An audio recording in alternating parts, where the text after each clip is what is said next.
ইনকিলাব মঞ্চের মুখপাত্র শরীফ ওসমান হাদির মৃত্যু সংবাদ গুরুত্ব দিয়ে প্রকাশ করেছে বিশ্বের বিভিন্ন গণমাধ্যম। Al Jazeera, Reuters, Associated Press, Channel News Asia, Times of India সহ আন্তর্জাতিক সংবাদ মাধ্যমগুলো তাদের প্রতিবেদনে হাদির মৃত্যুকে বাংলাদেশের চলমান রাজনৈতিক অস্থিরতার গুরুত্বপূর্ণ ঘটনা হিসেবে উল্লেখ করেছে। আল জাজিরা তাদের প্রতিবেদনে জানায়, ওসমান হাদির মৃত্যু দেশে নতুন করে উত্তেজনার সৃষ্টি করেছে। রয়টার্স জানায়, এই মৃত্যুকে ঘিরে রাজধানী ঢাকা সহ বিভিন্ন এলাকায় বিক্ষোভ ও নিরাপত্তা জোরদারের খবর পাওয়া যাচ্ছে।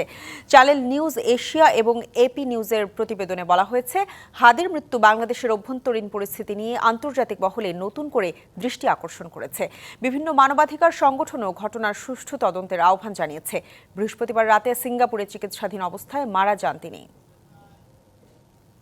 নতুন এবং ফিরে আসা গ্রাহকদের জন্য নগদে চলছে ক্যাশব্যাক সহ প্রতিদিন হাজারো উপহার জেতার সুযোগ। হবে আশা আর ফেরা, সারপ্রাইজ সেরা।